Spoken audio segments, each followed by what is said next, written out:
Well, it's nice to see you again. Happy Thursday. Here we are in the sanctuary. But today we're not talking about windows. Today we're going to talk about how we can talk to one another. One of the unexpected blessings of this great time out, at this time where we've had to stay at home, is for us here, the staff at Epiphany, led by Jad Backlini, have tried to figure out how we can best communicate to you. We started off talking with you through iPhones, like the one I'm talking to you through right now. And after doing that for really quite a few months, frankly, we made a shift to a larger tripod camera that we set up here in the sanctuary, complemented by smaller cameras around so we could have other angles. What we've become acutely aware of is in this age of the Holy Spirit, how we do church is going to shift and expand. It's not, we'll still have incarnational church, we'll still come to this place together with these windows and these beautiful carvings and Holy Eucharist that we celebrate, but also we're finding that we're able to reach people in many parts of the world, frankly, in a new way. And that's an important part of evangelism. It's also an important part of recognizing the communion of saints. It's an important to recognize that all of us are beloved children of God, which means every single person that is on this earth was destined by God before creation ever happened to be in this place at this time. And now we have a new way of reaching out to folks. What we're thinking about at Epiphany is really doubling down on our music, and in particular evensong, as sort of our niche, if you will, in the global panoply of church. And then also continuing to do the things we do really well right here at home. But to do that requires having good technical skills and technical equipment. So the day after Easter, I reached out to a couple of folks in the parish. I thought, gosh, is there any way you could help us invest in some audio-visual equipment so we could better reach out to the community? And folks stepped up, very generous people, to add cameras. And so we went from this camera to cameras permanently placed in the sanctuary. We have one right here that has a great shot of the pulpit. We have another one right in the back, looking down the main aisle towards the reredos up behind me, and even the great window of Epiphany.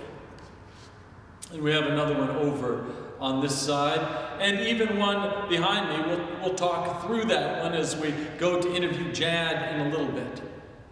The other thing that we added into our system is new audio. We have a whole new mic system up here and back there, and all of these systems are integrated into our system in the Great Hall and our system in the chapel, which is new as well. So the system can worship together and talk to each other and talk to you in a way that we haven't been able to do before. So in addition to putting in these cameras, we set up back in what we used to call the counting room, which is over here back behind the organ, a new AV room. And so what I'd like to do is I'd like to go back there with you and introduce you to Jad, our communication minister, and let's talk to him a little bit about his job. What do you think? Let's go take a look.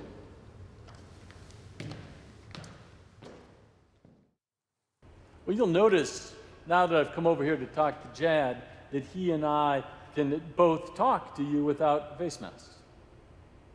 And that's a function of me standing right here by the organ, talking to him through one of the cameras, one that's posted up behind the organ. Jad's back in the AV room, the old accounting room. Jad, what are you doing back there? Just recording one of your Thursday videos. That's true. Jad, why don't you tell us the story of how you ended up here at Epiphany?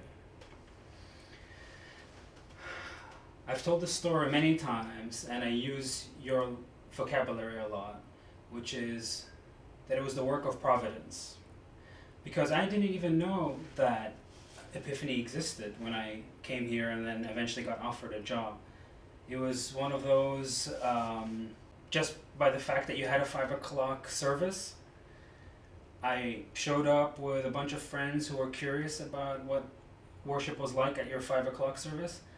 And then you showed us around and you happened to mention your plans for a communications ministry, and you said, "Do you know anybody?" And at the time I was like, well, yeah, I'm thinking of myself, but I'm not sure how appropriate it is. But yeah, I sent you my CV, and then the rest is history, as they say. And it's been a quick, fast unfolding of history in the last, well, since March, so that is 11 months. You have facilitated the development of over 590 videos that have gone out from Epiphany Parish on YouTube. That's an extraordinary number.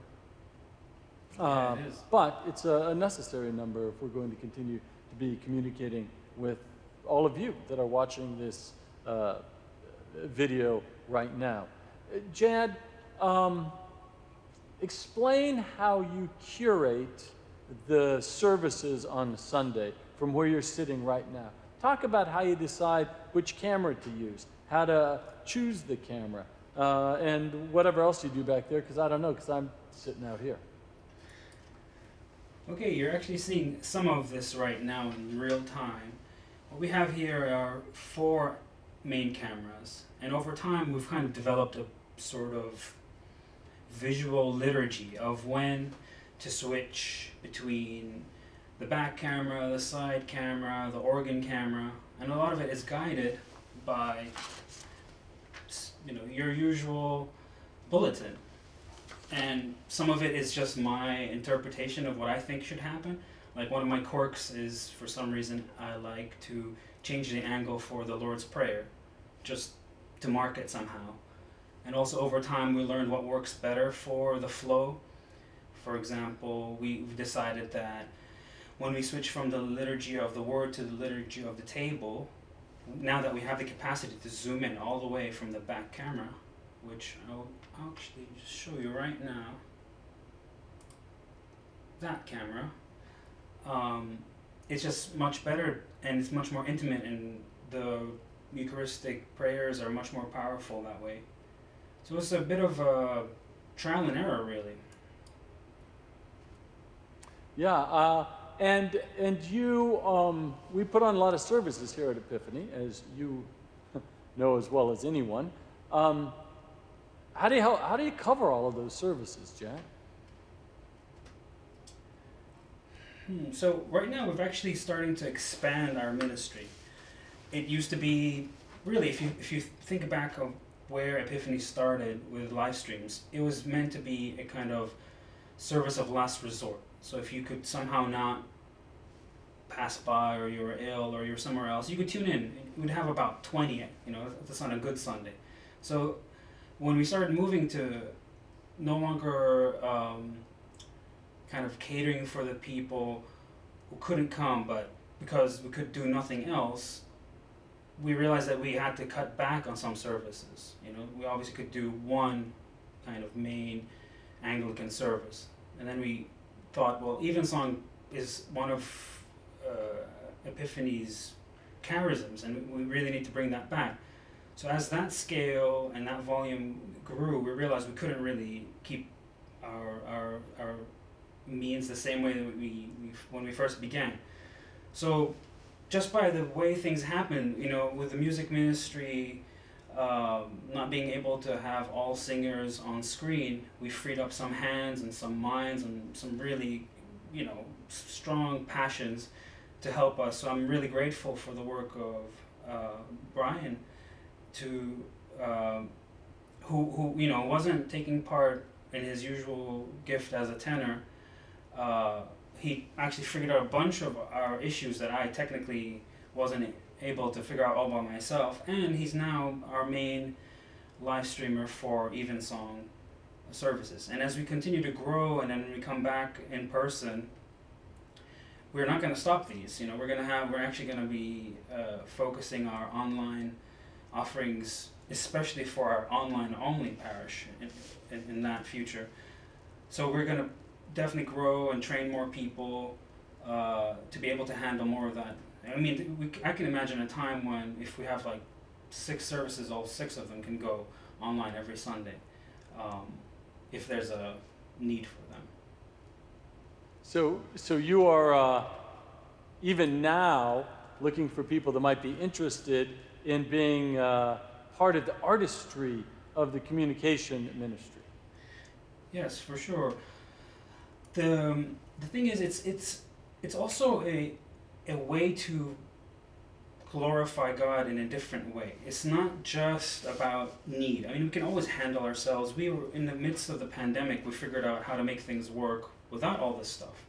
But this is actually an opportunity maybe for young folks or folks who want to learn something different or just think of another way of just creating beauty. I'm happy to train people even if they don't have time to volunteer, you know, because I definitely see the trajectory that we're going through out of this pandemic. We're no longer going to be reactive. We just want to create more and produce more and just have more things. And some things can just be one-offs. Like, you know, we did a teaching on Lazarus that you talked about in the annual meeting last Sunday. And that was a one-off, and it sparked a whole conversation, a relationship that who knows where that's going to go. So even if somebody wants to, you know, join the ministry just to do one thing, you know, one video, one production, I'm happy to put time in that, because what excited me actually, this is like something from the very beginning of I came here, that I never had the title of communications manager or communications director. Communications minister to me means that it's always church work that just happens to use communication tools. And now we have so many more tools, so there's a lot more things that people can learn. Right. It's the analogy that I didn't understand at first was that what you're doing back there in the AV room is like playing an instrument. It's like playing the organ that we have right here. I mean, it's one thing to learn the notes, which you must do, and everybody can play the notes the same. But it's another thing to be an artist that plays an instrument. And what I've seen you do so wonderfully, and Brian as well, is to develop that artistry. So let me ask you this question, Janet.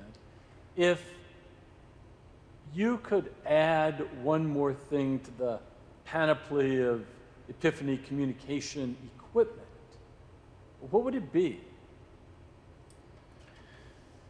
Oh, there's so many things. There's always expanding the realm of the possible, and then there's dreaming even bigger than that. In the realm of the possible, as you see, we have all these components, and every one of these components can have another module, another screen, a faster computer, a different audio mixer. All those will make the work even more efficient and less labor intensive. You know, so if anybody's curious, I can drop little pictures here of how I do the audio.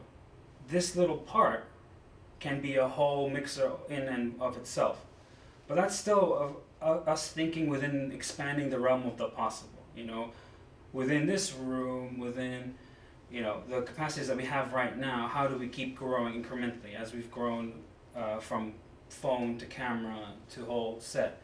But I would say that we have the ability to dream even bigger than that, to be ahead of the curve once again by setting up, you know, rooms that are already made for blended ecologies of in-person and remote, where we're able to have you know, like the old days Bible studies where people are in the room and chatting and breaking up into groups, while at the same time our Zoom community doesn't lose out anything. And that's definitely something that needs to be planned for, and there's, like, you know, architectural issues to solve to be able to do it.